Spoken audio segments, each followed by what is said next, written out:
Hello and welcome to another session of Mountain Home.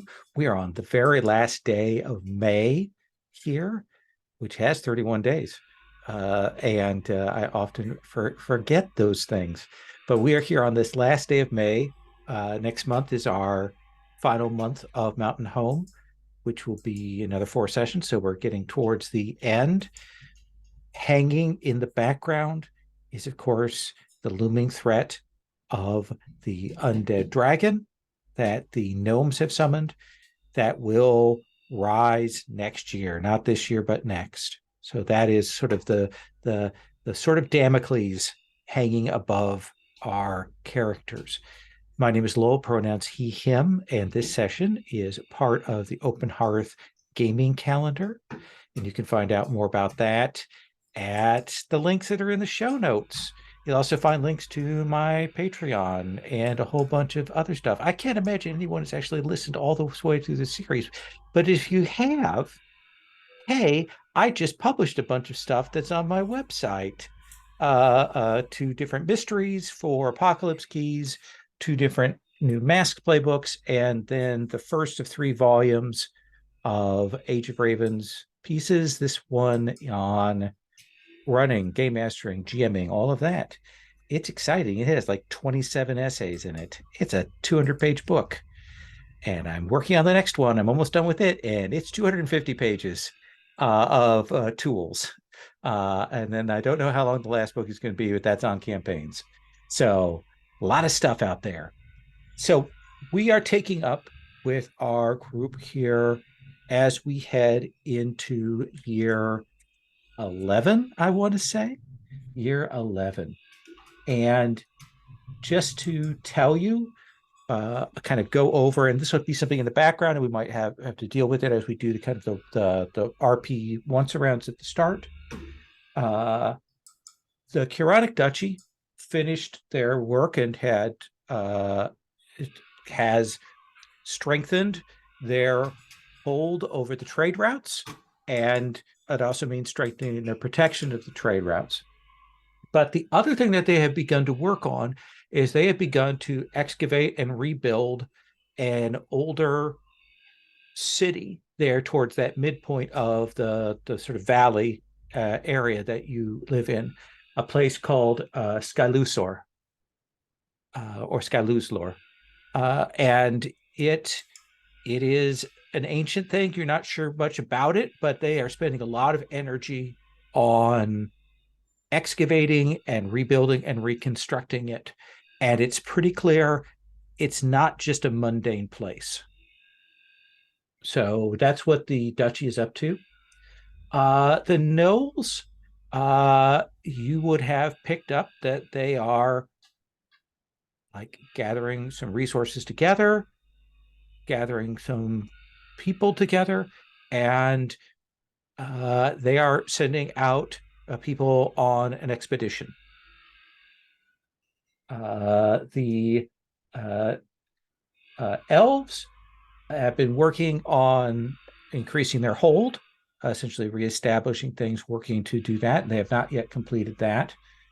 The On the other hand, the other group that was increasing their hold, the Tengu, have completed that, and that's already been added in. So they have gone to tier 2 stronghold.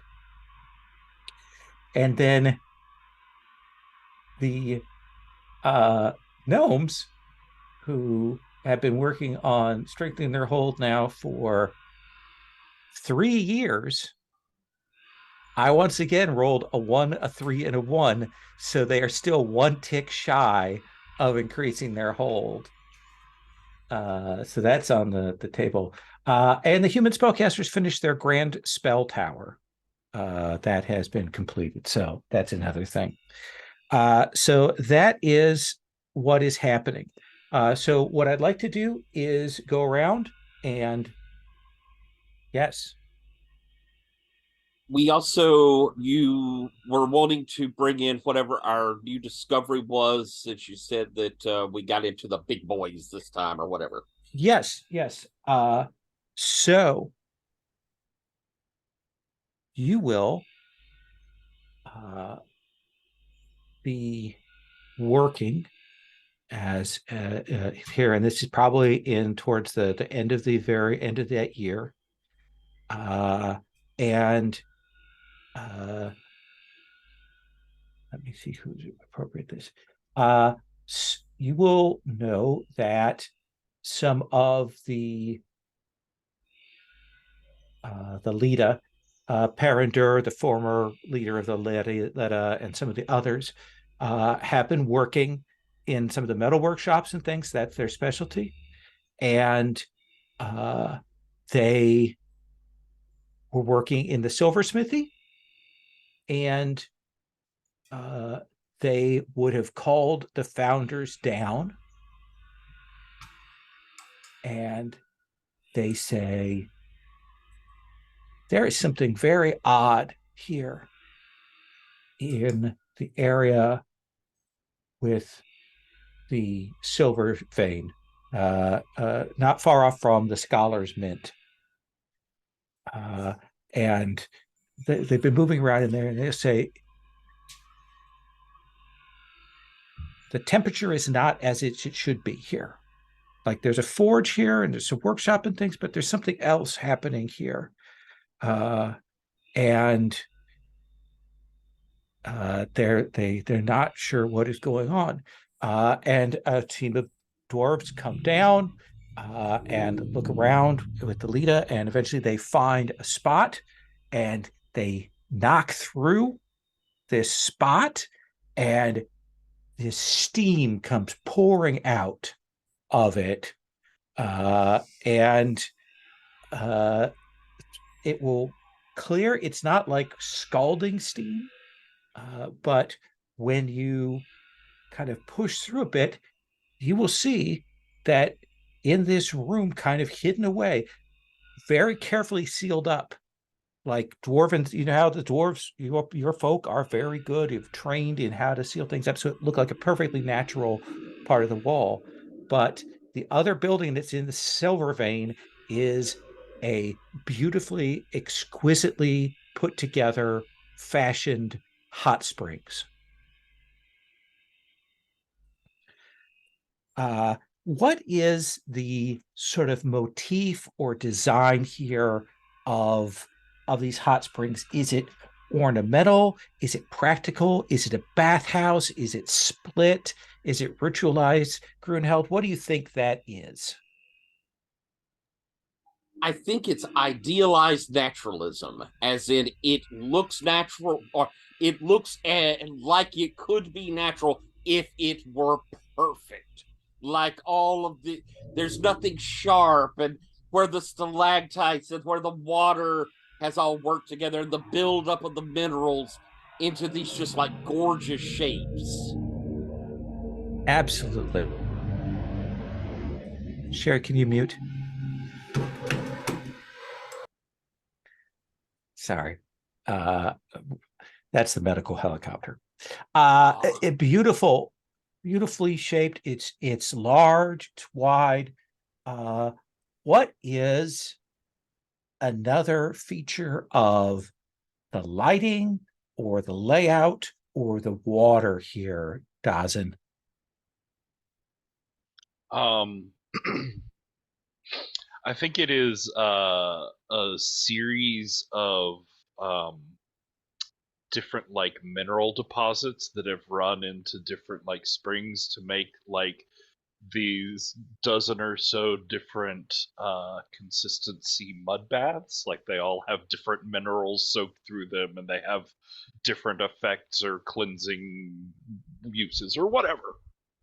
Yeah, big bathhouse in the center, and then around the perimeter, these mud baths and mineral spirits, and in some Yeah. cases, it it's kind of it can kind of move the flow, so you can change up the scent of things, and lots of different properties there.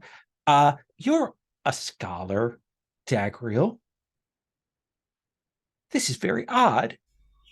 What do you find about why they sealed this place up? Oh,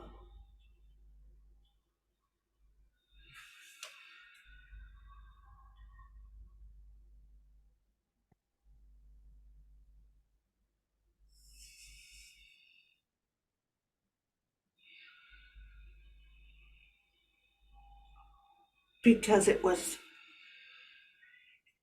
like a temple in some ways. It's part of the mountain. It's as much uh, a a work for the mountain as it is for the dwarves. And there's a whole thing of, if you look, so many of the wards in here are for purity and stuff. It seems like some of them must have blocked it up back when they were fighting those last fights Mm-hmm. to make sure that it wasn't overwhelmed by their enemies. Absolutely. And you can see that seems to be the markers, and the place is pristine and clean. Tolan, what's a thing here that hasn't yet been mentioned about the features or the properties of stuff that makes you excited?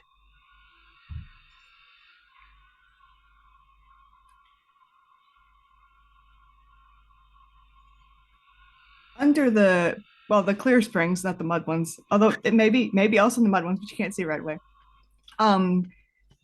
The stone has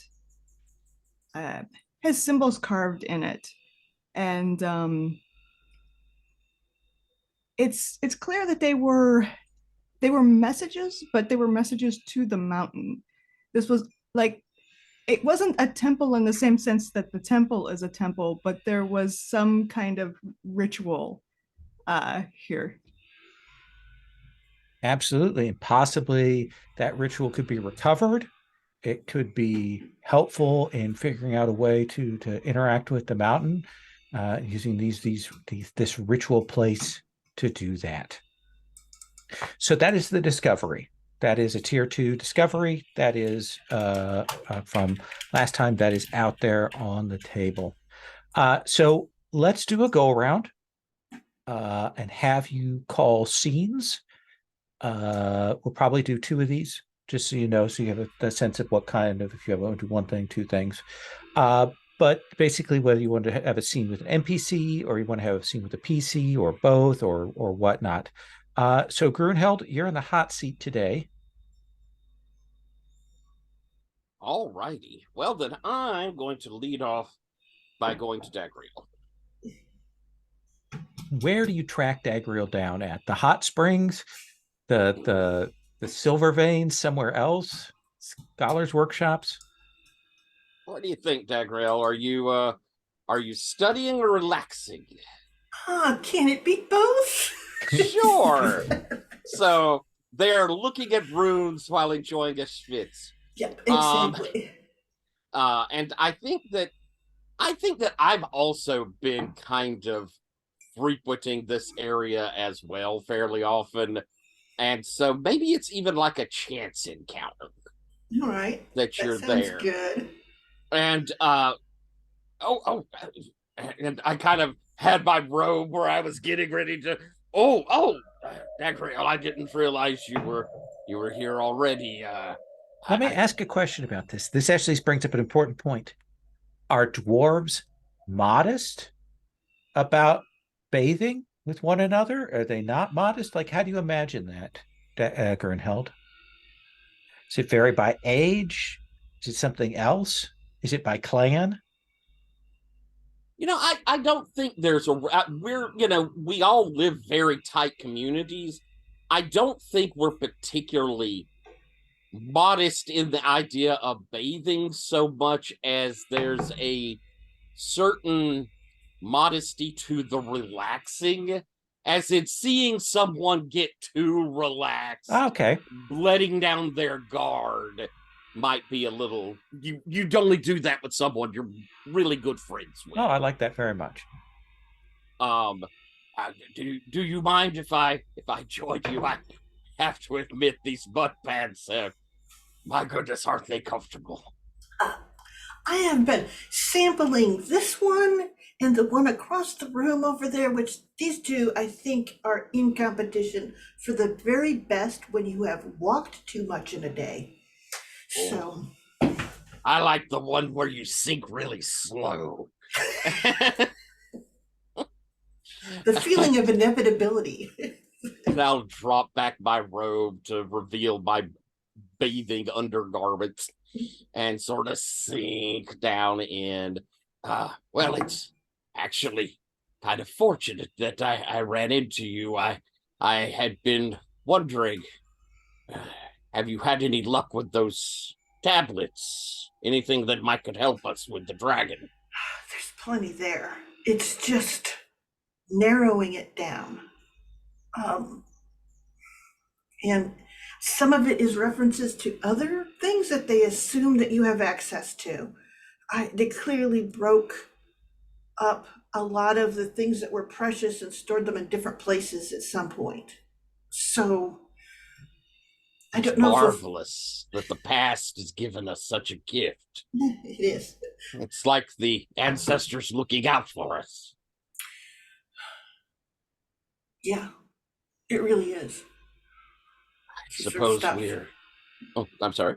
And she kind of stops and she goes, I think that's the important thing to remember if we need to find them, is that they were hidden by dwarves who wanted to keep them safe for other dwarves. Yes. And I believe that we will have to journey to the moon. Do you really think it is literally journeying to the moon? That's what Fishbanina tells me so many times. As has Tolan. Yes. Dawson seems to be the only one that denies it, but I don't know if that... I think he protests too much. Exactly.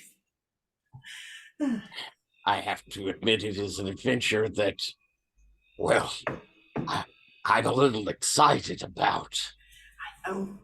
Fishbanina has been writing a song called I've Been to the Moon and You Haven't Yet, so... We go there. The Verm, which I suppose we will have to be courteous to some degree if we are to find their patron dragon. Definitely. Because truthfully, I've never had any run-ins with them, so I'm not particularly inclined to... I don't have any first-hand sense of why it is that they're so detestable. Back in my youth, for we haven't seen them in this region for quite some time, even back at home, they were rare, certainly by the time that you were born. And in my youth, the elders would speak. We are not a quick growing race, we dwarves.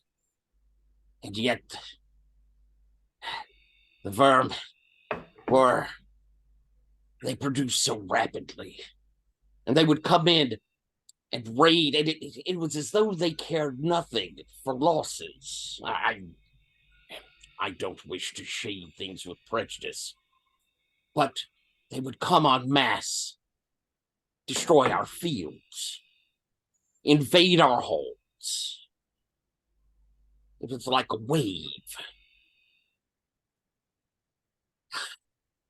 I believe deep down there was a part of us that feared them because it was as though they had numbers without end.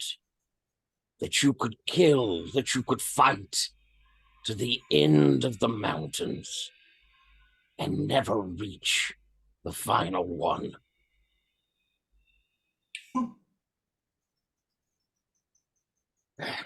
But I personally have only heard stories. I've never seen one either.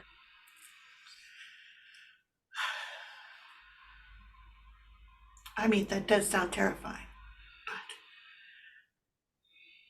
Maybe it's just stories. You know how, as you get older, people like to exaggerate a little. Not me, of course. Exactly.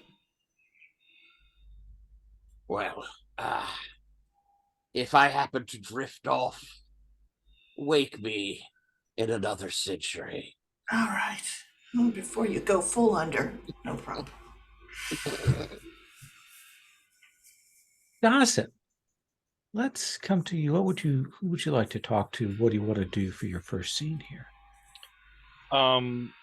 So I would like to,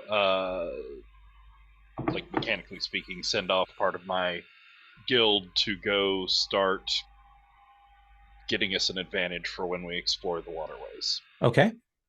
Off on an independent action, sort of like we talked about before. Mhm. And I think the last time I had talked to them, that was set up through Snamrat, stepped forward and started saying that they would put together an expedition and taking the whole thing. So I guess I have to talk to them. Let's do that then.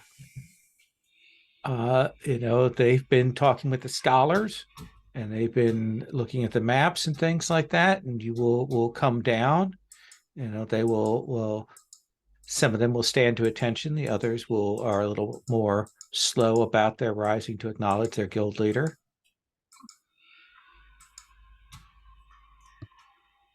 All right, so it's all ready, right? We can leave whenever you would like, Master Dawson. Well, Grunheld's been very accommodating and has helped with supplying things, so you should be able to handle this without me, as I have more pressing engagements for the settlement on the other places. And I think that will kind of be the point at which Emberstone will say, I assume you mean business regarding the dragon. Yes, and horrible, nightmarish trips on the moon. Things are best left just... I'm sorry, what did you say? It's really just the worst thing that has ever happened. Apparently the insanity of the Tengu has started infecting others, and we're just going to go flying to the moon because that's possible and also a wonderful idea. Why have you not dissuaded them? Why have you not spoken against this? I've done nothing but speak against it. It's the worst sort of folly. Well, surely someone with your skills and intelligence can find a way around this, but if you can't, I understand that. It's just, they're all very set on it. They seem drunkenly excited about the idea. You see some of the scouts are like, well, yeah, of course, the moon. What are you talking about? But Emberstone goes, well, I'm sure you're doing your level best. I am. Thank you. Nods, does that slight tilt to his head that says, it's okay. Well, I hope the challenges of this exploration won't be too much for you or your party. We shall see. So, Dawson, you need to make a roll with your guild's tier. I have been going through some mechanisms to, should we say, set it up so that it's natural that my cousin might be one of the ones attending. Could I give Dawson a dice on that, or is that inappropriate? Spend a supply. Okay. So that's an extra die. I believe your guild is tier 1, right? I think the guilds go off of our settlement tier. Oh, is it that? Okay. In that case, go ahead and roll 3 dice. Just awesome, wonderful outcomes. Oh, there's a 6. There is a 6. So they will set off on their expedition. We'll come back to the results of that later, okay? Cool. Which brings us around to Dogril. What would you like to do for your first encounter, talk meeting? Who do you want to talk to? Ooh, there's lots of people I want to talk to, but I think, let's see here. I think that I'm probably going to go and get Talon, because I'm going to set up the signal for our gnomish contact that we have not yet met. So I'm going to put like the signs up that we're willing to meet. But I would like to have someone keep company with me while I wait to see, because it might be a day or two before they see and can get out there or things. Maybe even 3 days. I don't know. So I'm thinking we pack an awesome picnic, and well provisioned, and we go and set up camp not far from the designated spot, the meet spot.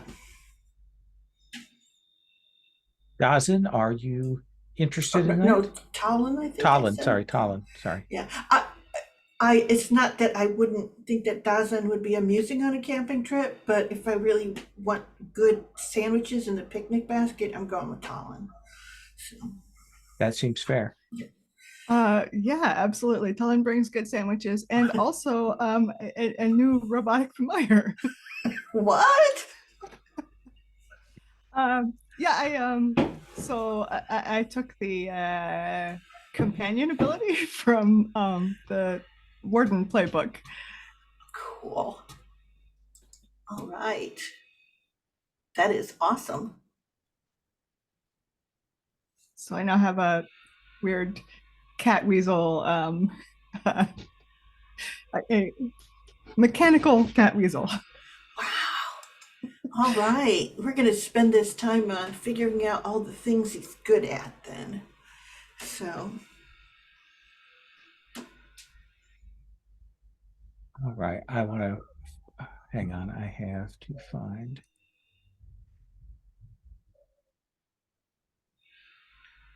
Trying to find a picture of one. Oh, I have a picture. I just trying to figure out where I put it. Oh. Mechanical cat weasel, Sir Dwarf's painting. I saw them at Red Rock. Yeah.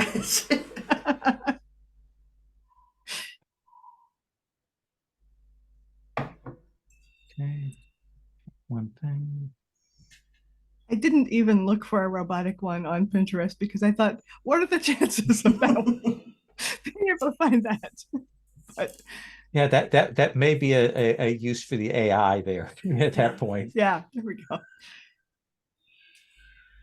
So you will put out the signal, and the signal, involves going a ways away and leaving an object in a particular place, hanging from a high point such that it can be seen from a distance, and waiting. And it will be on the night of the second day that you will hear the shifting of the winds and the sounds of like clattering in the distance, and you will see this gnomish woman come out, flanked by skeletons,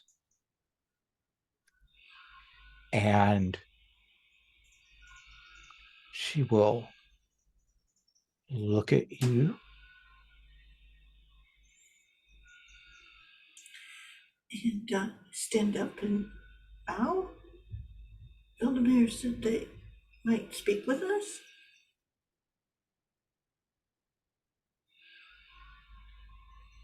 They had passed the message that your folk were interested in the conversation more than their folk.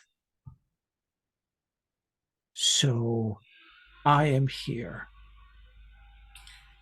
Well, please, won't you join us? I can't quite hear what you're saying, Sherry. Oh, I'm sorry. And I say, well, then please, won't you join us? And we have that sort of like picnic place set up, and so we'll have a seat for them. And say, essentially gesture to the seat there, unless you're more comfortable standing a ways off. No, I am fine approaching. She will go, "What is that?" And she points at the cat, the cat-like thing. um, that is my familiar. Did the tower wardens give you that? They gave me some components I learned from them. That is interesting. I see you have skeletons. Are they are they conscious? Do you control them? They have a kind of consciousness. They operate autonomously, but they are under my control. That's just it's very interesting. Uh never well gnomes don't or gnomes I'm sorry dwarves don't deal much with necromancy, so No, I'm well aware of the limitations of your magics in that regard, which is why it surprised me that you should have a creature like that. I thought you were this all brewers and scribblers. we we're capable of learning of branching out when it's advantageous for us. So you called. Sort of stops and goes, yes. As we understand it, we have this year, and then it's to be expected that next year the dragon will awake. Your information is sound. I don't know why that is precisely, but so it is. We would like to survive this whole situation. We would like for the dragon to be sent away or destroyed. This is our agenda. We were wondering if you could help us in any way on that.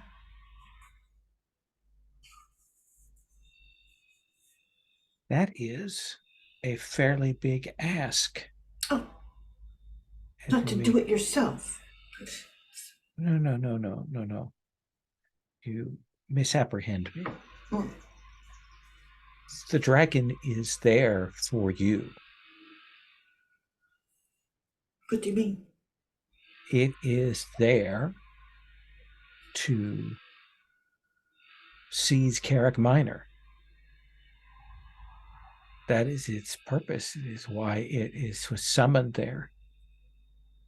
That is what the High Council has set their mind to and why they carried out the dark ritual. Mucking about with that is not on my agenda.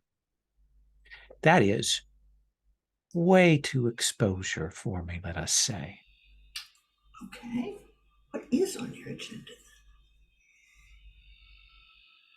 Well, I believe that my people have overextended themselves here, that they grew overly ambitious based on previous successes elsewhere and I believe that they are headed for a fall. And I would like to take advantage of that when that does happen. Hmm. So I was hoping that I could provide you with some useful information immediately, and then perhaps in the future, I could point you to some people that need to be killed, particularly some highly placed gnomish necromancers. I thought perhaps we could work together on some sort of assassination plot down the road. Well, we do have some very specialized assassin capabilities, so that's a possibility. I would have to speak to Grunheld, but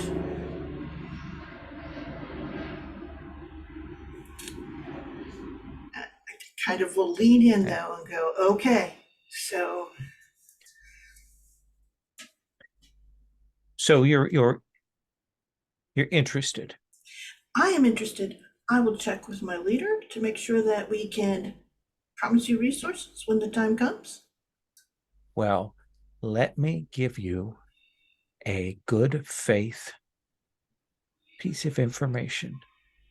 All right. There are some catacombs and vaults in Carrick Minor that lie to the southern side, close to the surface of the mountain.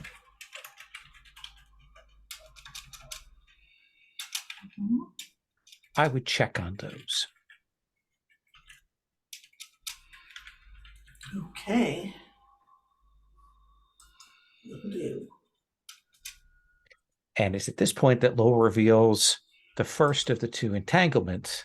Oh no! And she will say, some of the gnomes have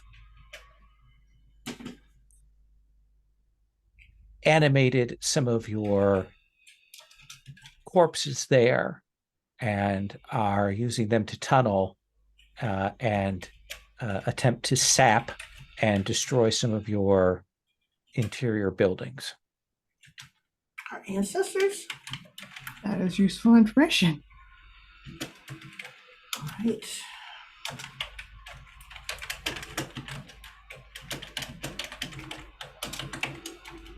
See, I have been useful to you. It's true. We appreciate this. And what shall I call you? My name is Gabriel. I am the head scholar of the guild. And she sort of turns and nods to Talon too. I'm Tullen. I'm an artificer and all-purpose laborer. All right. Well, we are well met then. You may call me Blossom. It's good to meet you, Blossom. I'm going to put that in quotes because it sounded like she It sounded like it's made up, yes. She says it in a way that tells you immediately that, oh, yes, that is absolutely in no way, shape, or form her name. Good to meet you, Blossom. As we both work on getting used to it. So. Well, I hope we will meet again, and I hope you are not all murdered by the dragon. Definitely. So do we. Yes.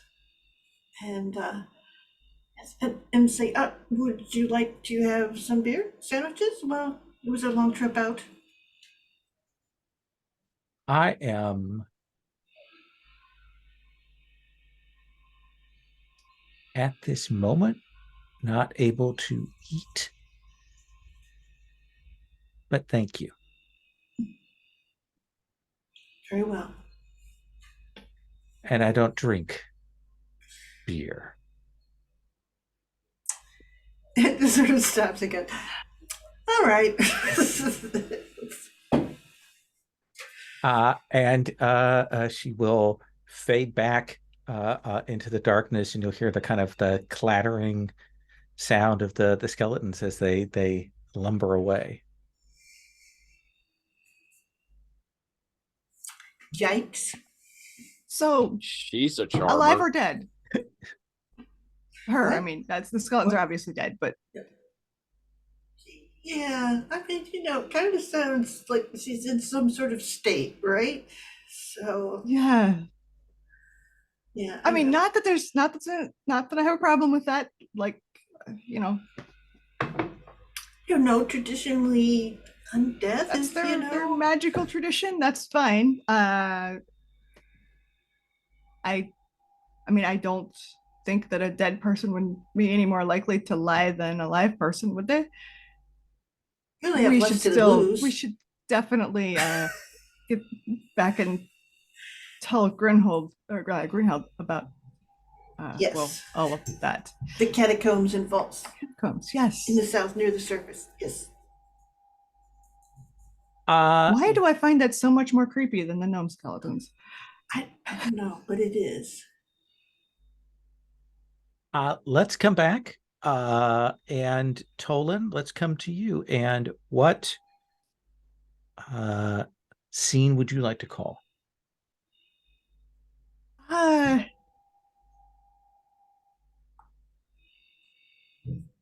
want to talk to.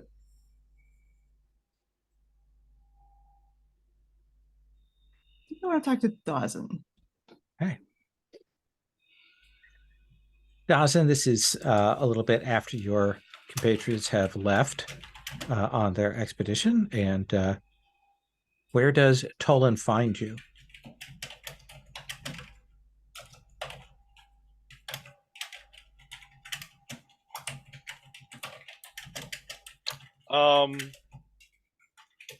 I mean, it's a new place. I like the idea of the hot springs, and there's those weird runes and partial ritual things and whatever carved in. Yeah, I think he's like hot springs scuba diving. Awesome. Gonna dive down, like, wipe off a little bit of it, read it, come back up. or does Dawson have a spell that like a scuba spell? Oh, no, I don't, but that would be good. I mean, given all this water thing, it seems like a thing that would be on his radar.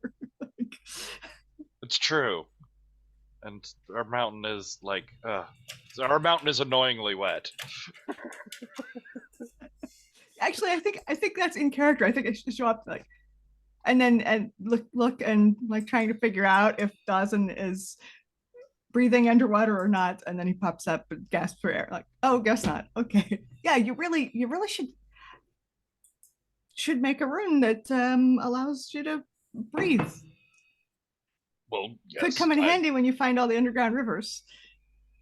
That's actually a good point. It's just, when I was learning runes and training for this, I wasn't expecting to live in such a damp, constant downpour rainforest of a mountain.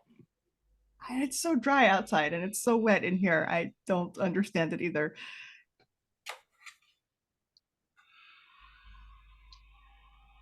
Had a chance to look at these, though? No, I definitely, I'm not sure what they say. To be honest, I've you know what? Like strip down and actually, also dive in. Like, okay, let's check these out. It's actually the amazing part about it. Like they almost seem like they're saying something, but they're just nonsense. They don't say anything, but I think they might say. Here, come on. Sounds like a Dawson trap. He's, I think, continuing to try and talk to you while underwater. Yeah, lots of gesticulating as well. Does your like, what was it? Audio rune allow that? I think yeah, that might actually work. Yeah, enough like hand signals to figure it out anyway. Yeah, I think we should totally try to figure out more about what these things say. Let's see here.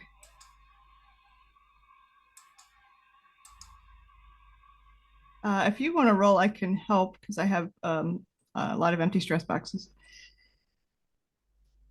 Sure. Would this be more study or more stone speak? I don't know how much of this stuff. Forged in the dark, so it's up to you.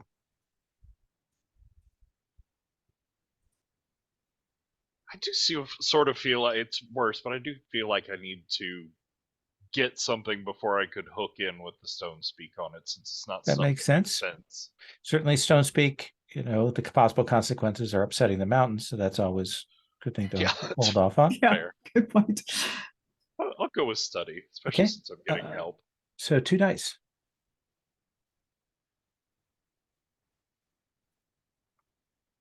Wait, is this runes, rituals, and research?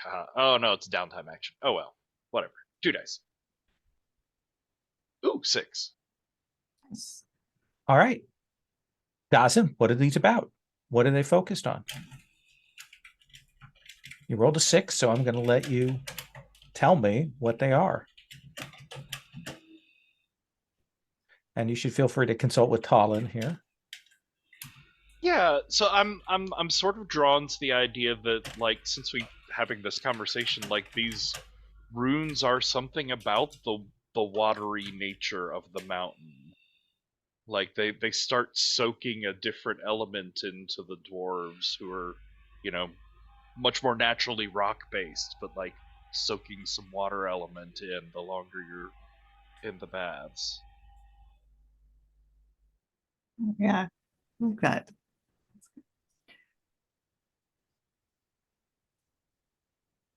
There has been a lot of water related things about this mountain. So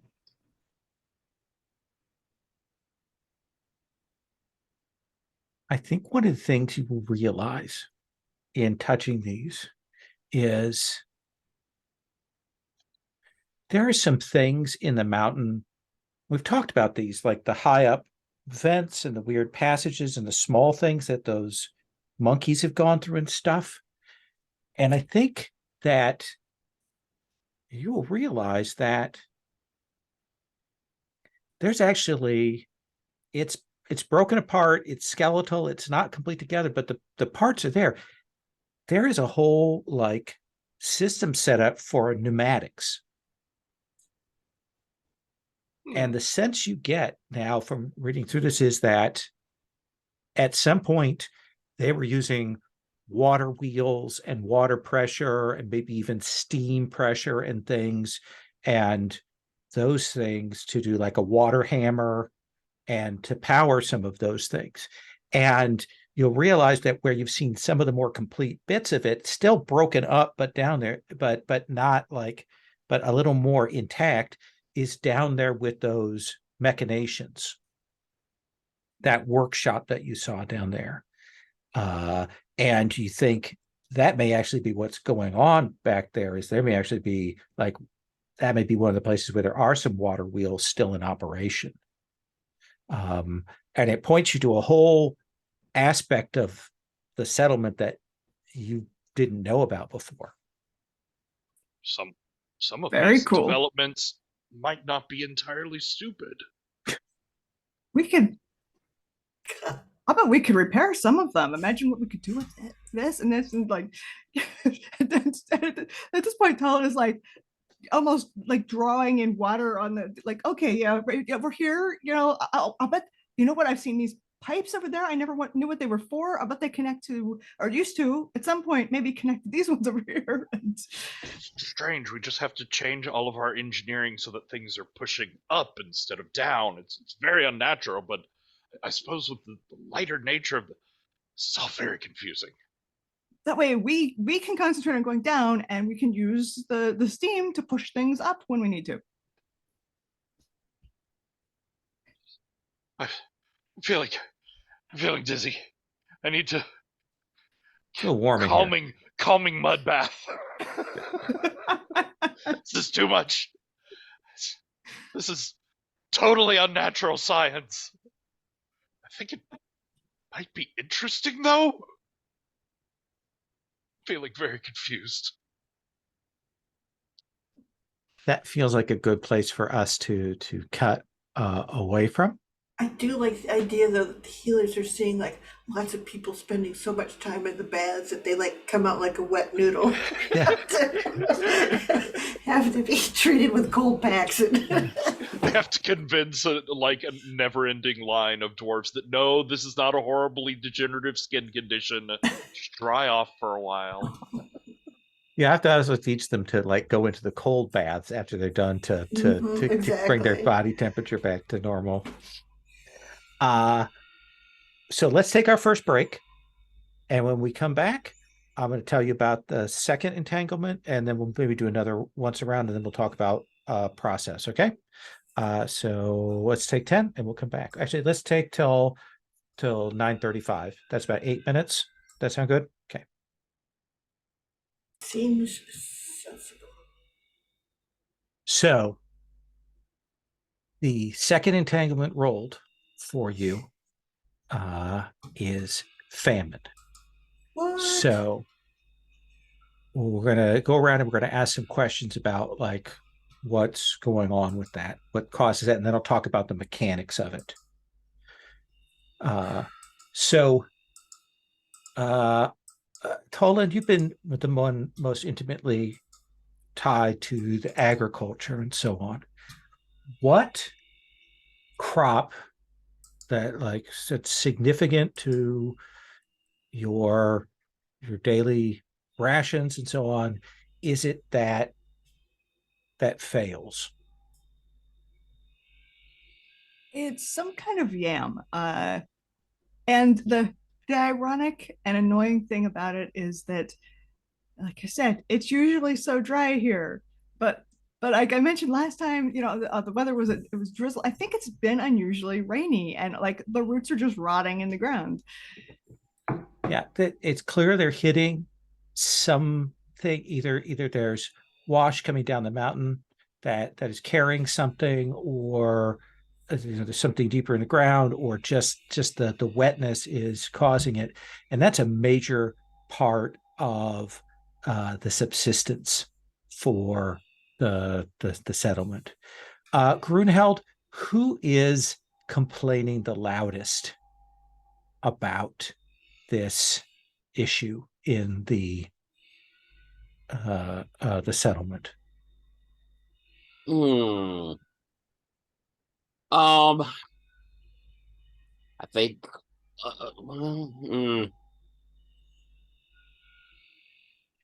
I think that it's actually the trying to think of our kind of how we're set up. I think that it's actually our like the healers guild are complaining loudest, but it's because they're worried about the people.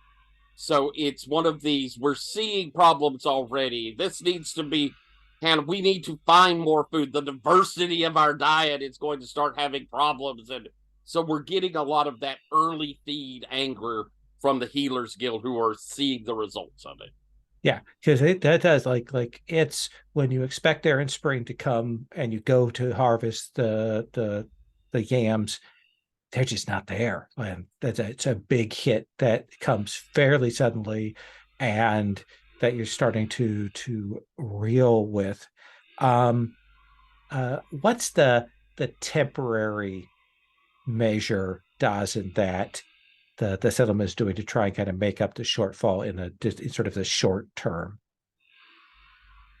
Is it rationing? Is it switching over to other things? Is it gathering? Is it borrowing from neighbors? Like, what is the short term solution here? Um, I think it's the Knolls. You know, we don't bring them in a lot, but they are like major allies with us. And they are able to send us some emergency shipments of food, but they live off a very different diet, and it's takes a while to get the shipments in, loads in. So that kind of holds it over for the short term. What becomes the popular filler dish with the yams being absent, Daggerill? Oh, I would say bramble greens.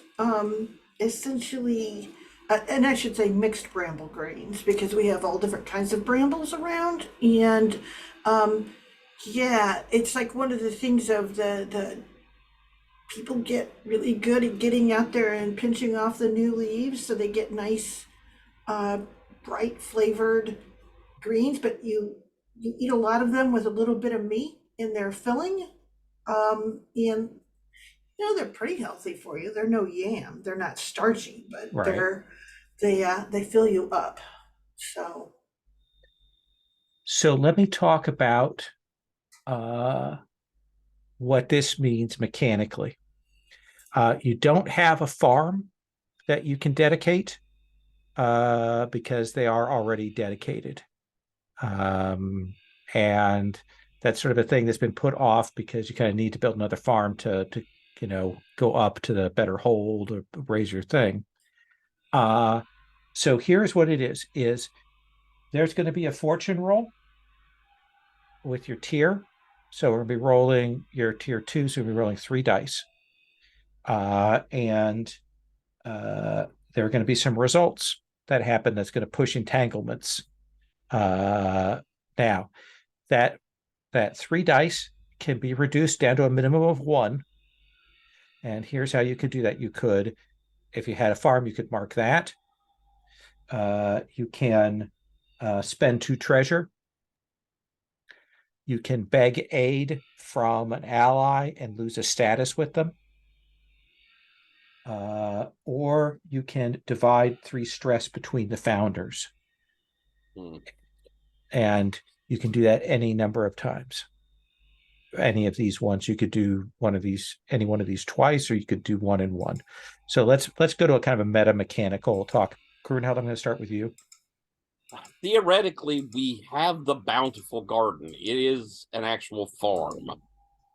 I just don't know if it is worthwhile to dedicate it rather than with its other uses. Because it is a special thing.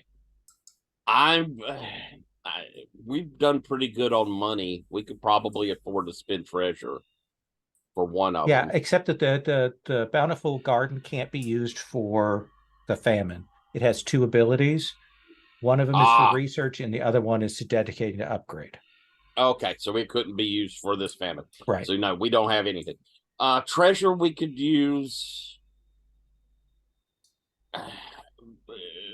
What do we think on stress? It's 3 stress. You can divide it as you wish amongst the group. I talked about, leaning on the gnolls. We could turn that mechanical. We've got a 3 status with them, and it would suck to lose one, but we could. Yeah, we could. You want to do that? How is everyone on stress? I got 4. I have 3. I have 4. I have 2. I'm fine taking 2 if somebody could take 1. I'll take Or one. lower one die. Okay. So go down to 2 dice. Do you want to take the gnolls down to status 2 and take it to 1 die? I still think treasure, but okay, if you want to spend treasure, that's fine too. Yeah, we should And probably treasure. Okay, so spend 2 treasure. All right. In that case, let's have the person who rolls worst, Sherry, roll me a d6. She's missed 4 6s. Yeah. I know. I'm being punished, I think. Okay, so let's see here. Here we go.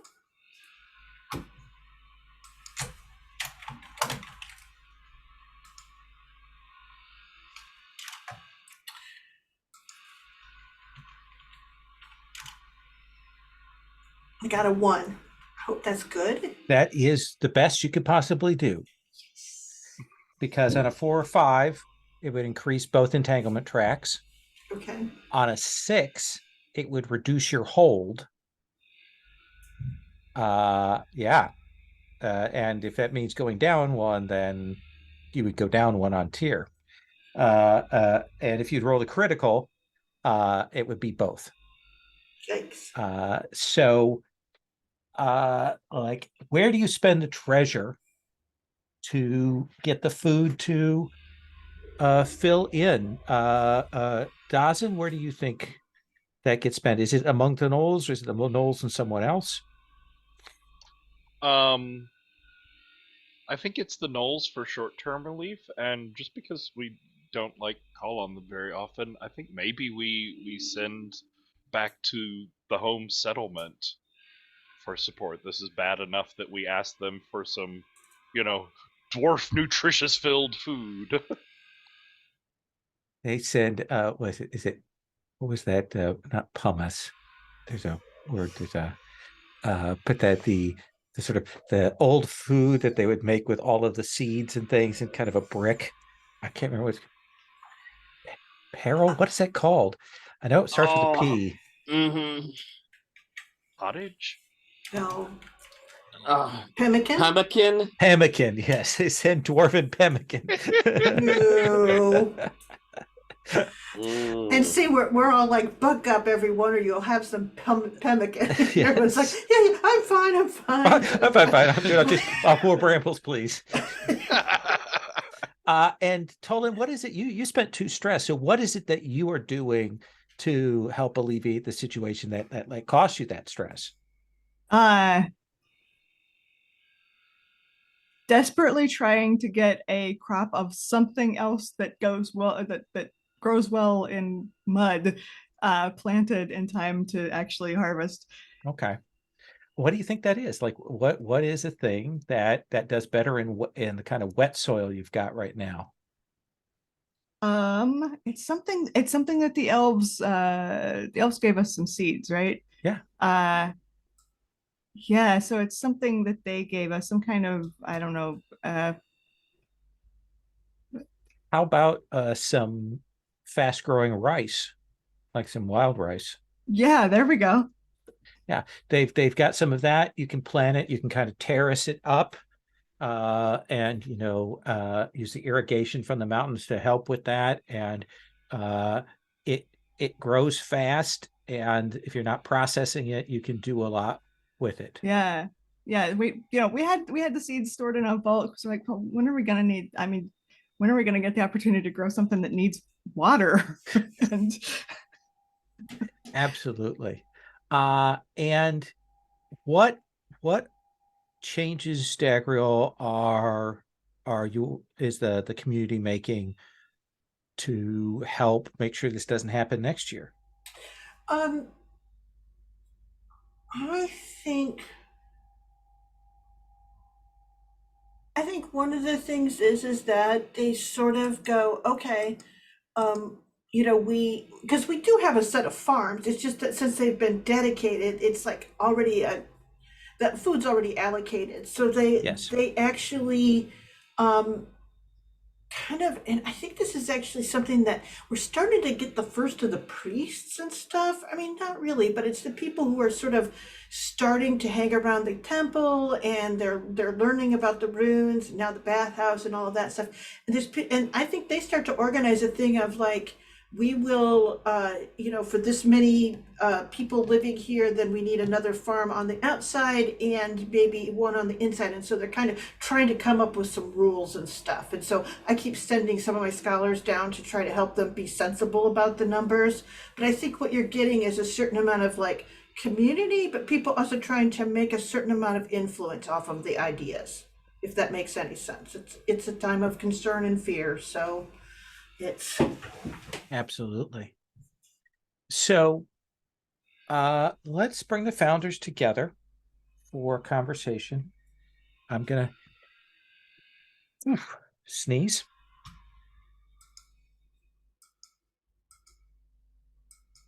Just one. So let's bring the founders together. There are 2 things on the table right now. We can kind of set up on one of them. One of them is dealing with the skeleton sappers. Now, normally, I would make that an expedition.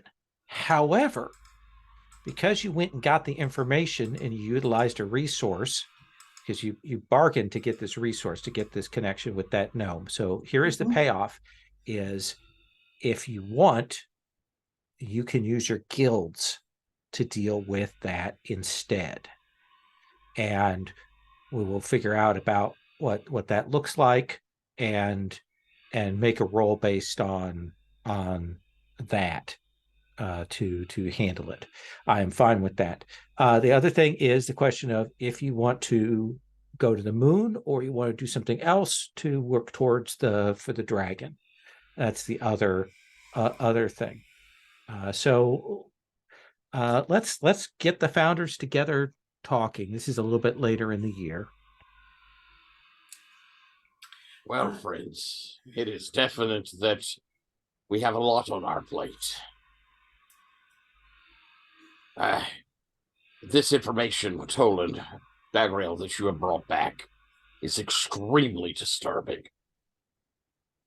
These gnomes would dare invade our homes and use our own ancestors against us. This cannot be tolerated.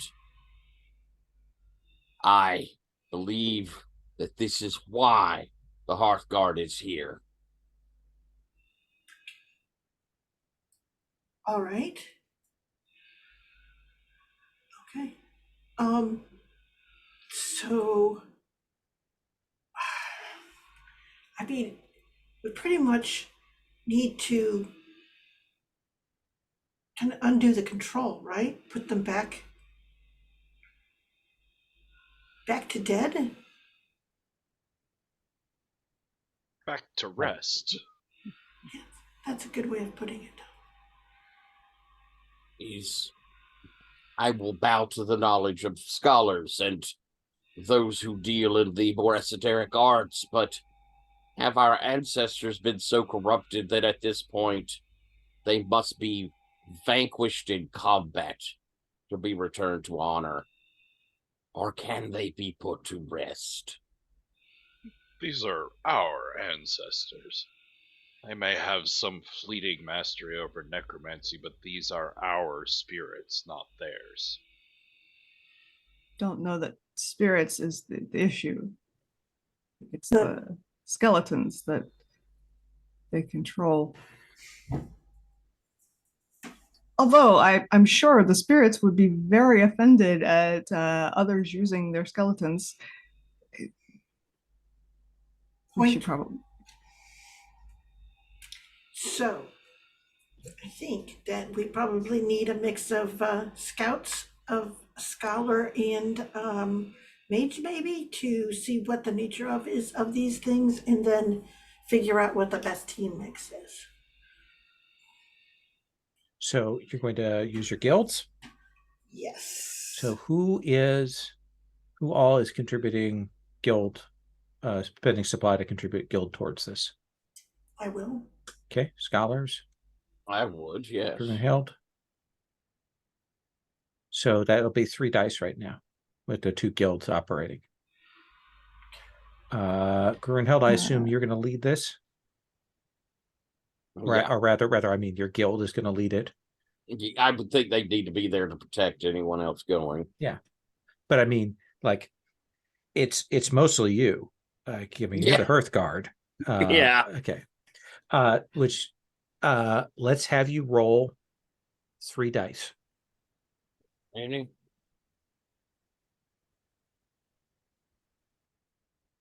I very foolishly have not pulled up the. All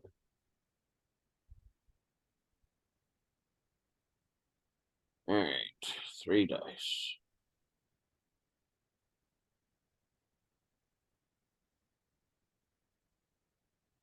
A 6 and 2 1s. And a 6 in that last spot again, crushing me underfoot.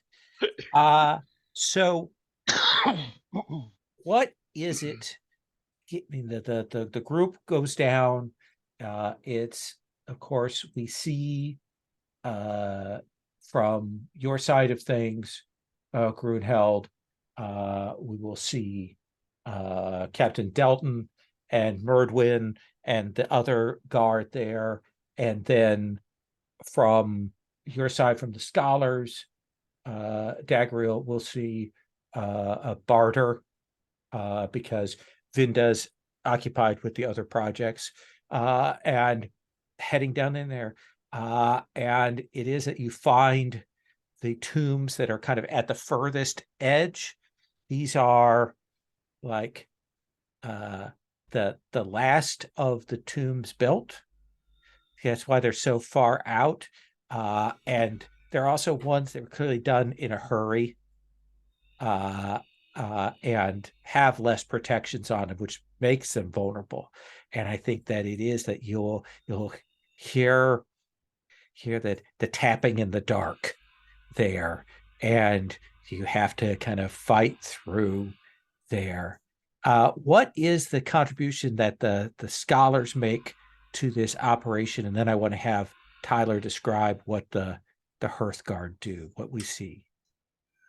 I think it's the barter who realizes that the mechanism that the necromancers have used on these skeletons isn't a full investment, but in fact almost like a little like a little coin has been like pushed into a hole in each of the skulls. Yeah. And that's what's driving they them couldn't to get control at the bodies, so they had little necromantic like rats and stuff, scurry in and do this to put those coins in the head. And you will spot that. Grunheld, tell me the story. What do we see the Hearthguard do? And they acquit themselves well.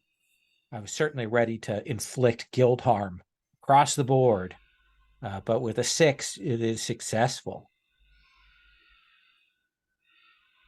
I think that we see, that movement of the shield wall as they press it, and it is slow going, and it is, with the scholars' help, the realization that there is this focus to each of them, and it's Merdwin who eventually comes up, being the cunning sort that he is, who comes up with this strategy of a press, almost like a doing the triangle push, the The angle wedge. in to kind of a wedge formation to move in, and then to separate quickly the shields to grab these things from them while the shields are protecting off the striking arm, and then bring back in and press as the ancestors fall, slowly moving forward. It is a slog. It is long. But in the end, the Hearthguard not only prevails, but they do it in a fashion that provides respect for the ancestors. They make certain to keep each of the remains separate and individual. So as the wedge passes, the scholars are able to identify each body, and we will inter them once again whole. Excellent. Let me come to Dawson. It's been a good month that your people have been down exploring, and Samrat will come back up, and he will say, we should speak with you. Yes. What have you found? What progress have you made? So, and he'll say, so much of what we found confirms the sketches that you already had. There are spaces, cracks, but we were able to find one of these in the deep down belows. The water rushes underneath like a mighty river. and it is a river. I'll explain that in a moment.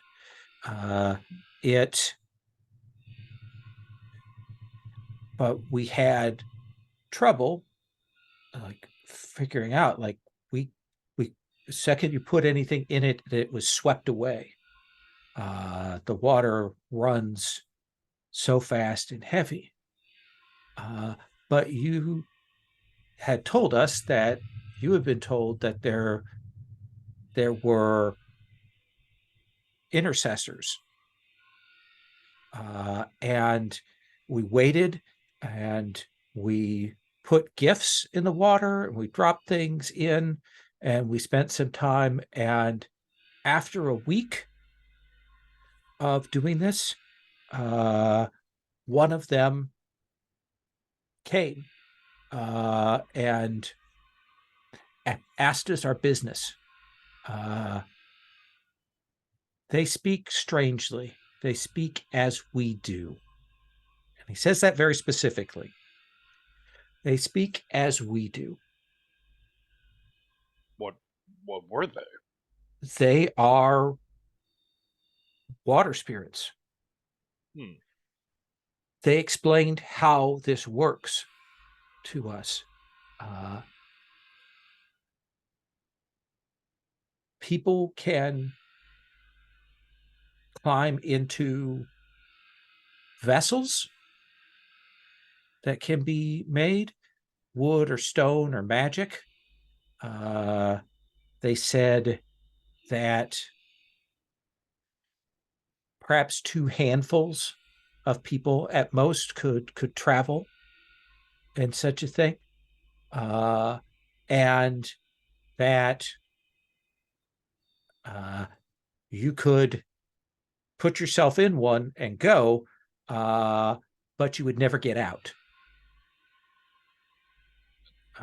In order to inconvenient. Pardon? It seems inconvenient. Yes. No. They are these Phinera is what they called themselves. They are the conductors. They are the keepers. You have to bargain with them, negotiate with them, and gain their agreement. And if you do, they will take your vessel to the place you wish to go.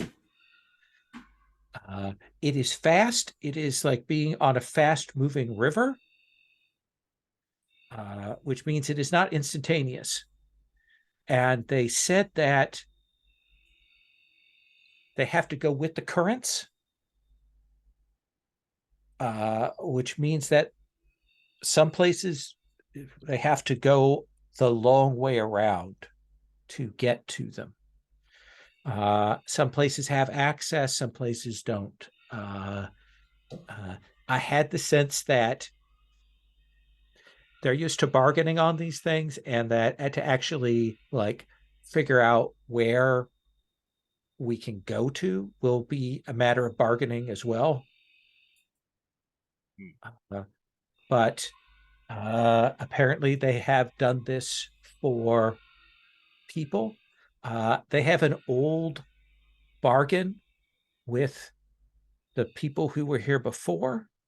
I don't think they were talking about dwarves. I'm not sure who they were talking about, such that no one can come to that spot. Like no one can ride from outside to come into to here from below.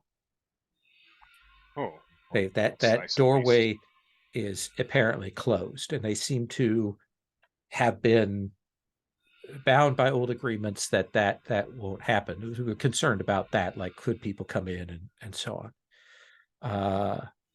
This is amazing. This is excellent news. I know exactly where we're headed to, but a nice solid stone boat. Yes, nice safe stone boat. That's what we need. I suspect that we might want something with what they called buoyancy. brooks with just rocks around all over the place. No, you want something solid that'll travel the deep currents. They suggested something with buoyancy, that was easier for them.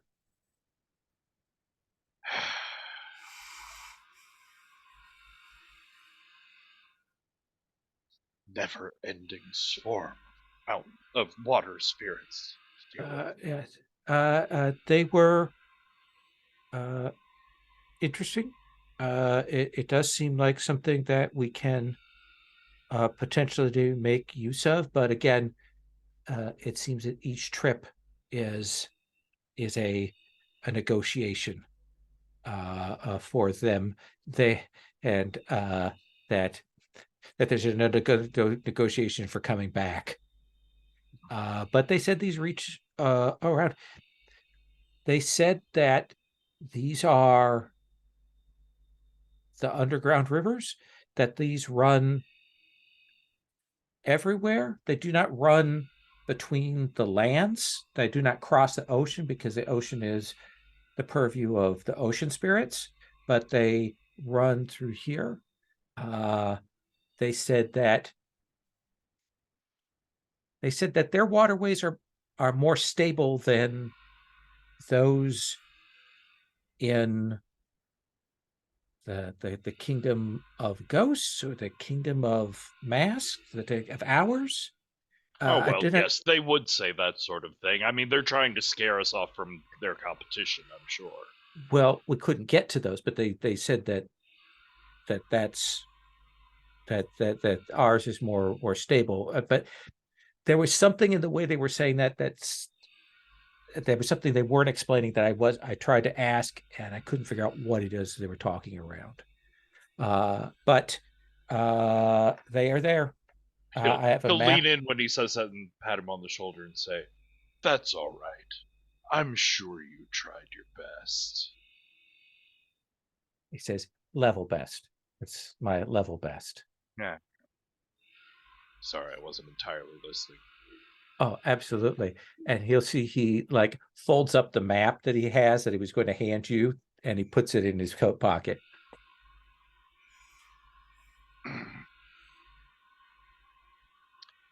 Well, I suppose I'll get back to you when we have the next steps. Absolutely. Yes, you will. And then he leaves. Awful, terrible, doesn't no respect. So let's come to the founders again to talk about like next steps. We can certainly do another once around, but let's get the founders gathered together. The problem with the sappers has been dealt with.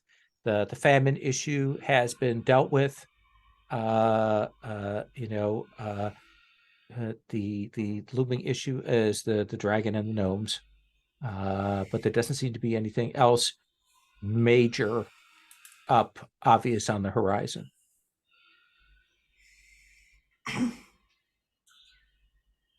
So, Well, yes. the moon? Yes? We have think a so. hook, and we should probably ask the Tengu for, well, they've been there a lot more recently and a lot more often than we have. I was going to suggest that seems a good idea, Tony. But it does seem like the moon is our best option. And there's like, probably everybody but Dawson is like trying to sound reluctant about this, but Not me. totally not managing it. The next question is, what do we offer this dragon to help us? That is very Honeyed words may not be sufficient. I was assuming it was going to be fulfilled on our corpses flung from one planet to another. I don't believe the moon Still is a a good planet. deal for the. would like to avoid that though.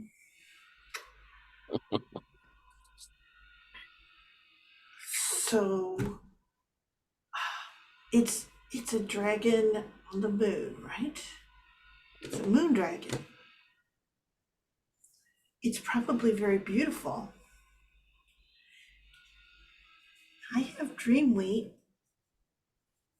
If they were to eat it, they could see how beautiful they were, because the wheat does grow beneath the night skies, and it sees every phase of the moon as it travels. And it grows on a mountain, so the moon gets quite close. This is at least one of the gifts that we could give. That is a very good idea. That is. We have jewels as well. Dragons like jewels.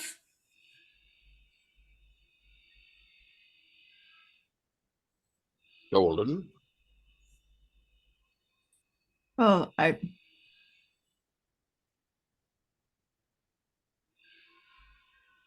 suppose it would be helpful to know what it.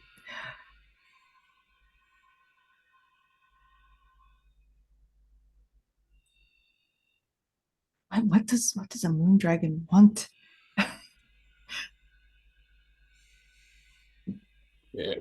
doesn't. Any thoughts? I wouldn't know what a moon dragon would want, but maybe the foolhardy Tengu would have an idea. That is very possible. We may also appeal to its.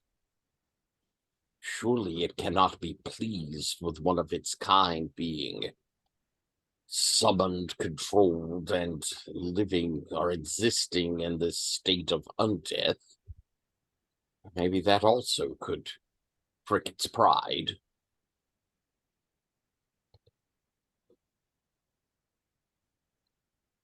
Unless the undeath is Possible. sort of like an element in that sense. Hmm. But certainly would put it to it. It is a great danger to it.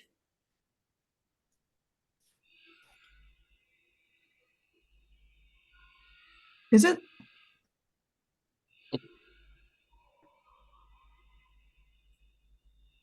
Yeah, I think What do you mean, so. Tolan? Undeath is always dangerous. Well, it's just that we know so little about this dragon. It's hard to guess at what it might want or need or Oh, the moon one, you mean? approve of, or yes, the moon one. For all we know, undeath is nothing bad to it. I believe Dawson is right. Perhaps the Tengu would know more. Would you be willing? Dolan, you have been close, as others have. Dawson, I think you as well.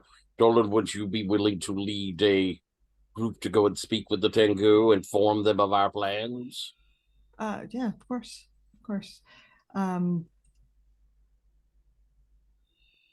They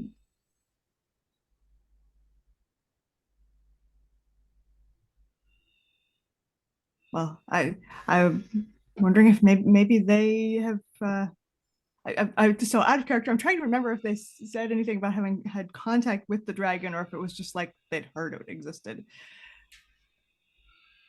It's you're not sure. I think I was pretty vague about that. I think they Okay, were pretty okay. vague about that. Oh, that's why I don't remember. Okay, Yeah. good. Oh, yeah.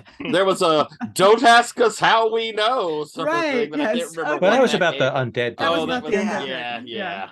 Yeah, but no, it was pretty vague. Okay, so I was trying to think like, did it? Well, let's actually start with that because it seems like knowing some of that may shape the rest of the conversation.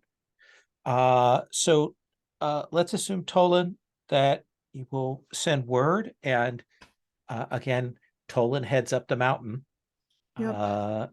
to meet with Rengzi, Rengzu, and there will be a couple other of those Tengu there. Notably not the super colorful one who was insulted by your lack of humor last time. But Orungu will say, "What is it you wish to know, Tolan?" How a moon dragon might be bargained with. How could we entice it to help? I could not say. I do not know. What I know is that the moon dragon is there and that it slumbers and wakes from time to time. I know that it took the vermain to the moon. I know that the vermain live there. I understand that the vermain are caretakers in the way that there are certain animals that clean and care for other animals. I don't mean to say the vermain are animals or the dragon is an animal, but it is in that form. I know that. I know that it is a lunar dragon. I know that it is said it has a horde, but it is not like any other horde. It is not a horde of wealth or gems or anything of that sort. That's very interesting. That's no horde. Maybe what we need to focus on is bargaining with the vermain. It is intelligent, and the vermain are people like your own. They have a language. That might be the first thing to do is figure out how to speak with the vermain. Yes, that does seem more accessible. If we could speak to them first, we may be able to bargain with them, or we may be able to learn from them what the dragon might need. This is a good idea. I'm sorry I could not be of more help to you. I know that. I mean, we will try to commit what we can to assist. We cannot go with you to the moon. It is a ritual thing for us. But if this hook works as they say it does, then you should have no problem. Did they say how you get back?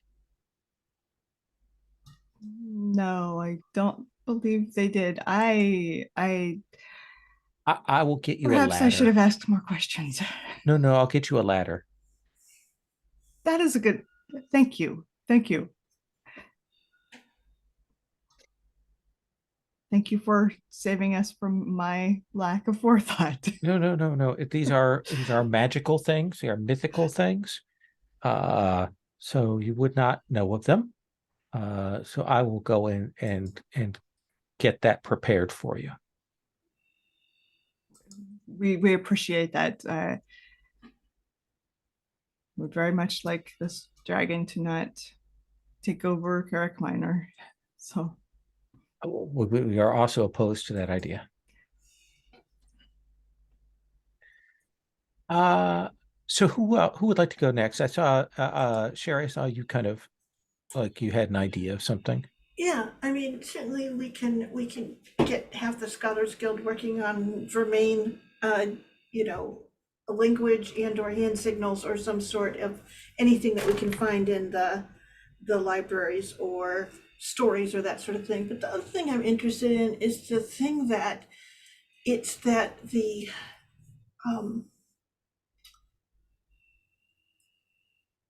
dwarf or the gnomes are exerting control over the undead dragon is the sense that I got from the necromancer that we spoke with. Mhm. which is another thing that we can attack as well, which is that control. I don't know if that's to our advantage, but it is something that can at least add some noise to the situation. Which one do you want to pursue? Well, we're the only ones that can handle the Vermain language thing, so I'll do that. Do you want to put your guild to work on this? Yes, I will do Okay. that. Do you want to do it with study and have the guild help, or do you want to do it just with the guild? I assume that it would make sense if I did the study with this, I've used my guild twice. How many times I can use it once more, I guess? Okay, I can do that as well. No, your guild can only be used twice, I believe, unless you mark. I marked supply both times. So it's a 1 pointer each time. Right. So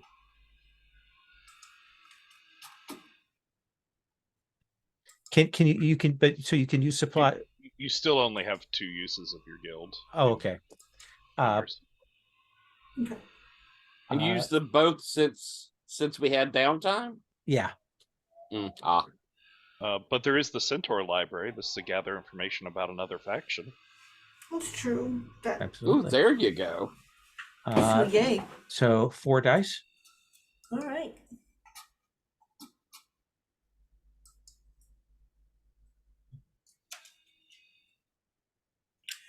Oh God.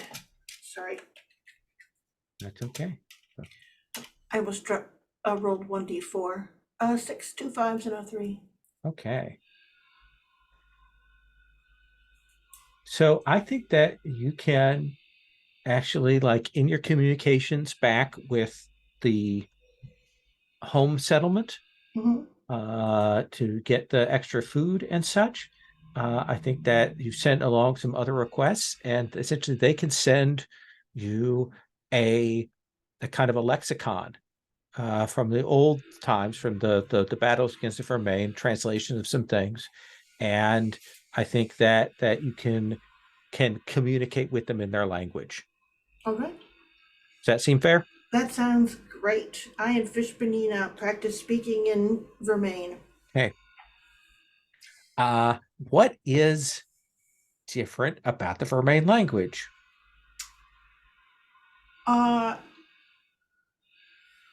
So because their faces are shaped very different, they don't use like lip curl. It's all tongue against the back of the teeth or down, low kind of thing. So there's a whole set of sounds they don't make.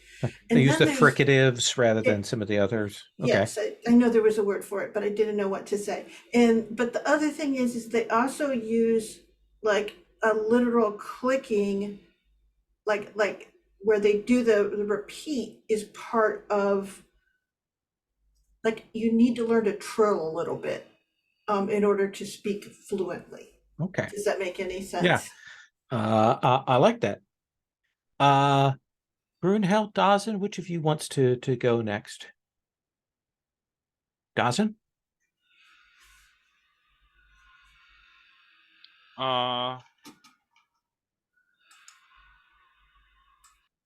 I don't know if I really have any more preparations for this. Okay. Do you have something else you'd like to work on? Look into, talk to somebody about? Yeah, I think maybe I'd go see Dagriel. Okay. So you'll find Dagriel making weird chittering sounds and chirps and trying to talk and pull her tongue further back in her mouth to do that pops there, Dawson. Are you ill? Are you possessed? Dagriel, can you hear me in there? Yes, I can hear you. Oh my God, it's so hard to speak normally now. Ouch. Oh, what's up, Dawson? What are you doing? Someone has to speak to the Vermain. Yes, you should try. this is the thing that you need to do. Figure out how to not to show your signs of disgust, because we want to get along with them, Dawson. But the settlement depends on it, Dawson. If you can't do it, we'll leave you behind. can't leave me behind. Well, we could. And we could take, what's that other guy that you got in your thing? There's no one else to take. Okay. Amateur charlatans. That is an unkind thing to say about your fellow scouts and magic users. Rune mages. I'm not what I came here to talk about. Oh, but what was it? Our ancestors, even if they aren't technically our ancestors, but we moved in. They're our adopted Yeah, we got it. ancestors. They're in the line. Yeah, at some point the roots Been tinkled up. horribly violated recently, and we've only accidentally and piecemeal run across the burial sites, catacombs of the original ancestors of this mountain. Mm-hmm. Just bothers me to think that, we could be missing remains, or that the burial sites could be disturbed and we wouldn't know about it. Okay. So you would like to explore for more burial sites? Yes, to catalog what we do know, and I was just wondering if there were any references in any of the histories of where more of them might be. And she sort of stops and says, well, I can look in my tablet and see if I see anything. The ones I found. It's not a bad idea. That might be a place where they've hidden other information to find them. You know what might work is if someone speaks to one of the ancestor spirits, just like they guided to the temple, perhaps to some of those places as well. But I will have the scholar scouts. I will have our junior division make that their first priority. They're quite good, actually. They don't have a lot of assumptions, so they find all sorts of interesting things that I and the others would have passed over, thinking that it's something else that we're more familiar with. So That's good. It's just, how can any of us expect to rest well if we don't look after those that have come before? it's on my pyramid of concerns. It might be a little lower on mine. I myself like to continue living and keep those folks around me who are alive still alive, and then I worry about what has gone before. But I understand that's an important part of our responsibility to the mountain and to our people. And she goes, would you like to have reports? Yes, I would. All right, I will tell them. Thank you. Grunheld, let's come to you. I think we see Grunheld back in her own domicile. I think we've got Fidget kind of wrapped around her. She's sitting at her desk, and there's a box there beside her, and we can see that there's like a couple of jugs of her beer, and she's put some bread in and carefully wrapped up a couple of gems, and she's writing. I know it has been way too long since I've written to you, and don't doubt that my love has continued to grow in my absence, but I have been extremely busy, and I sort of wanted a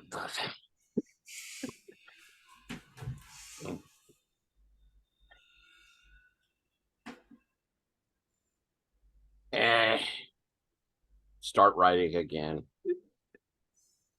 Doran Held, It has been difficult here, but it has been exhilarating. I feel alive in a way that I haven't for many decades. I'm going to be going to the moon. I know that sounds ridiculous, but I am. And I'm going to be fighting a dragon. And I know that sounds foolish, but it is what is needed here. And I'm needed here. And that has made me very happy. But it doesn't mean I don't miss you or your brother or the children. I wish you would come and visit me. After the dragon, obviously. I've sent a few things to show you that here at Carrick Minor we are creating a new community, and it is thriving and dynamic. My heart swells at what I've created and what we are building. But it will never be full as long as you and your brother, the children, my family are separated from me. My love is like the mountain. It reaches higher and higher, but its depths can never be completely known. Your mother, Brunhilde. And I pack it up, and I think you see me move out, and my centaur friend is sitting out in the little parlor drinking and eating nibbly bits, and I appreciate this very much if you don't mind the next trip. It is no problem. I will be glad to see my friends who are there as well. Thank you, my friend. All right. So you have a hook and a rope. Logistically, And a ladder. we have a ladder. I'll talk about the ladder in a moment. Logistically, this means the founders can go. They cannot take the guild with them. But you may take some NPCs with you. I would say each of you can take one NPC. So does that seem like a fair kind of way to manage the thing? So which of you is going to take Fishbanina or tell Fishbanina she can't go? I will take Fishbanina. Okay. Only because she's told me that she has to be the tour guide because she's been to the moon already. Yes. She knows what it's like. Dazin, who is it that you wish to take, if any? I think Rylela ends up coming after a very near murder scene when she finds out that he was planning on going to the moon without her. Absolutely. That makes perfect sense.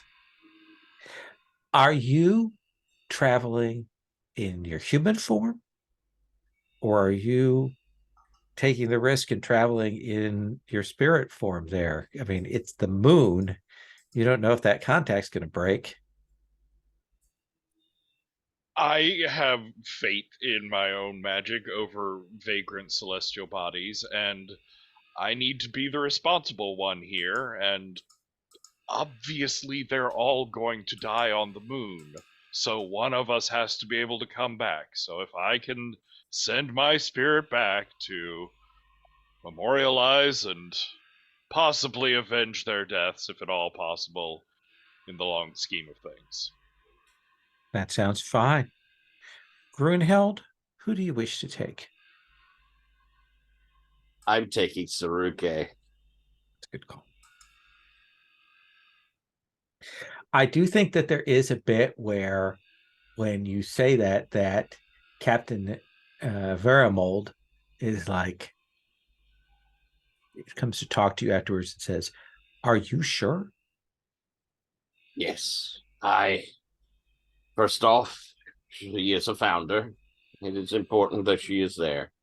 Second, while I would like for you to be present, I need you here to make sure the city stays safe. If all If of I you don't die, return, does Dazin become Thane or Hammock?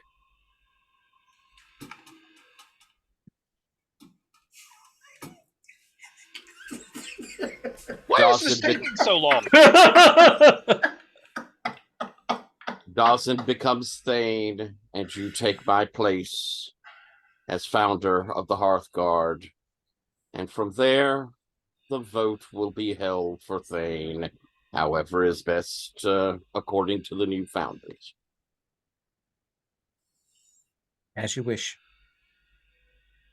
Take care. We'll try. Tolan, who do you want to take with you?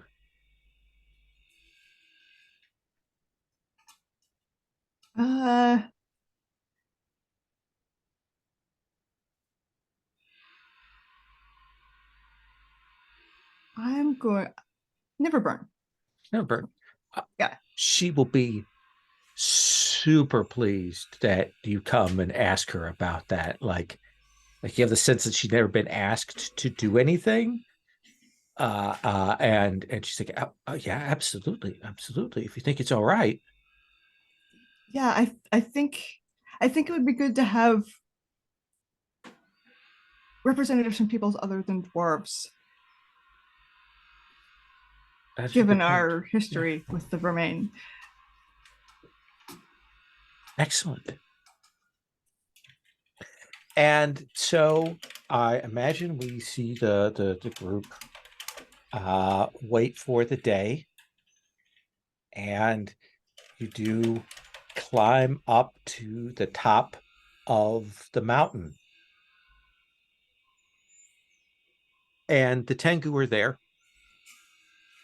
They are watching, ready, and there is a moment where Rengzu comes over to you, Dazin, and says, we are here such that if you fall off of the rope, we will catch you. Well, not you, because you're made of clay, but the others we will catch. No, you think we might fall off? I thought the rope was supposed to be. No, it's supposed to be very secure and magical. Well, it is, but it's a rope. It's a climbing rope. You're gonna have to climb a ways. What? With my hands? Well, not your hands, the hands of this thing. That's not helpful. Do not worry. We will save everyone if anything happens.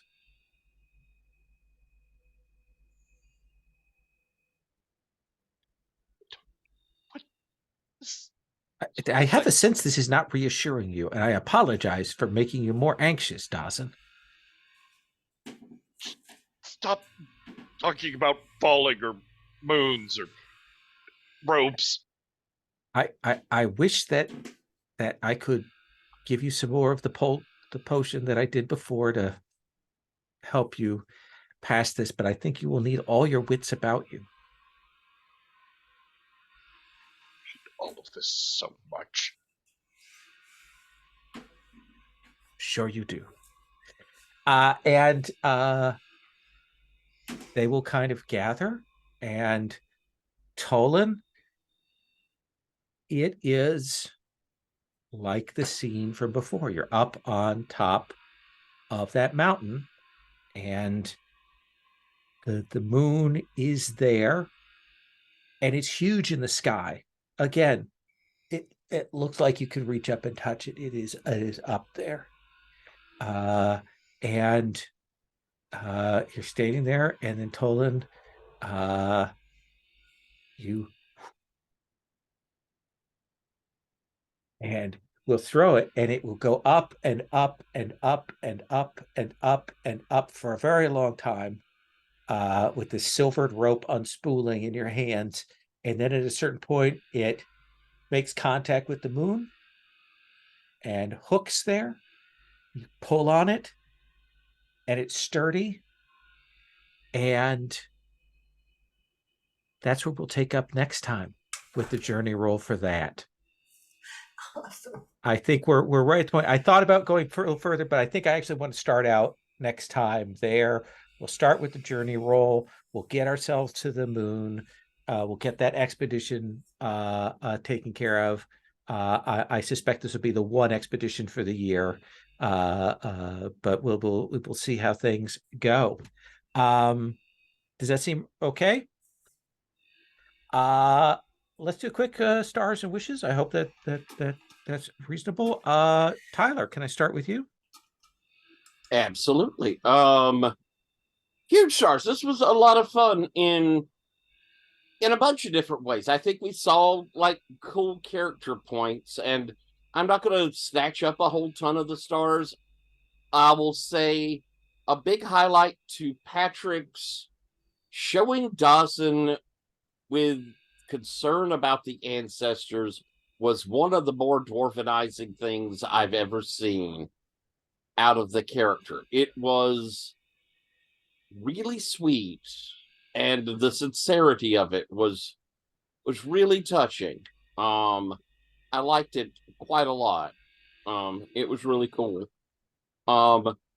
And for you, Lowell, lots of big props. I liked how the encounters came out, and love that discovery. That was awesome, cool. And I'll be able to hear you, but I've got to run the restroom. Okay. Dawson. Yeah, this was neat. It was a lot of I don't know, it was a lot of like trying to figure things out, but it was also a good bit of world building thrown in there, which is fun to take a step back and figure out some meta things about the world. I liked the touches of like connecting back to the homeland settlement, which we haven't done a ton. But I especially loved Grunheld's letter back to the family. Yeah, that was very, very nicely done. I also liked Ethan. Like, just I love fucking around with Tolan and getting to push the magic lore further. And like figuring out more between the expedition down into the waterways and the bathhouse and the idea of all this like steam pressure and magic and engineering was a neat way to explain some of where we've been hinting at and saying like there's a water element to this mountain, but to really like figure out some concrete parts of it was fun. And Sherry, I appreciated Dagriel as a like counterpoint in that scene about the ancestors. It was something I wanted to push on, and I sort of liked the energy that I got of like I was very much distracting Dagriel from something else, and she was like sort of surprised by the intensity or energy. It made it a good scene. Awesome. I hope I hope that was kind of starting to pay off the wish for the waterway stuff for you. I hope that's okay. Definitely. Like I said, like we've got an idea of how it works. I know where I want to go for the first journey. Boat and go there. So okay. We're checking off the steps. All right. Anything wishes wise?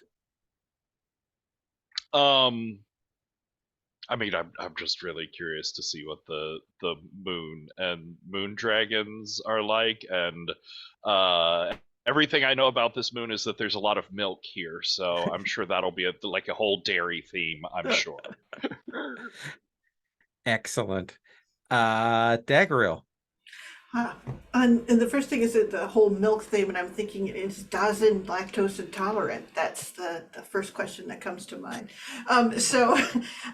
This was very fun. I really did like our little scenes together. They had a lot of cool information in them and a lot of good character play. I enjoy how welcomed all of the different NPCs that we've gathered into our community continue to be. People don't get forgotten, and I really do adore Fishbanina being the you know, what do you say, the fifth wheel of the founders, you know, sort of the one who's always there too. So not that we could say she was a founder, could we? We should, you know, I think that's a rebel text that could be put together, that Fishbanina was one of the founders too. So, yeah, and I'm looking forward to going. I mean, everyone, companions that they picked were really awesome. So it should be pretty cool to see all of those interactions. I have no idea what's up on the moon. So this is where Blades in the Dark, or systems, Forge in the Dark systems work, is we're just going to go there and we're going to figure it out. We've talked a little bit about things that we might do. We picked some things to study up and say we know. So, and we're just going to do Flashbacks. it. So, You've got flashbacks. Exactly. So, and we've got, I think everyone has 5 stress now, right? Left. Right. so well, we're all the same place. And I do want to point out, and I'll try to remind you this next time, you have an ability that makes those flashbacks better. So don't forget about that. Okay, I won't. Any wishes? Wow, I don't know. You know, you've been delivering. I don't know what to speak to precisely, except, yeah, I don't know. I don't know what I want. I've been so delighted with what's rolled out. It seems I can't say that I require anything in particular at this moment. All right. Does that make any sense? Sure. Tolan? Yeah, stars for the possibly undead gnome ally, and the whole catacombs reanimation reanimation thing. I can't talk. That was super creepy.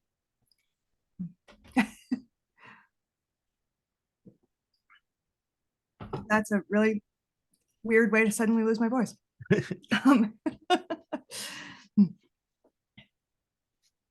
Yeah. What else? Anything else? Wishes or anything more to say? Stars. I mean, stars to the. I really like the interacting with both Dawson and Dagro. Like I liked that there were a lot of scenes where, like, we managed to learn things and move the story forward while also interacting, you know, like having character interactions that were really interesting. It's always fun when we get to do that. So, and I mean, I'm obviously looking forward to the moon. Absolutely. Well, one of the things I think that sometimes we forget, especially with Force in the Dark, and I think that Mountain Home really encourages that. It sometimes, you know, it kind of hides away, is like we are building this all together. So you said the water thing, so you guys, you know, set me up so I could, you know, build on that and spike it. And I love that we were building on that. The crop stuff, you know, letting you make the choices about what comes, you know, all of that, and building that together. I think this is a game where this is really added. Like, that's a strength of the play of this game, and I think that's important. So I am going to stop the recording.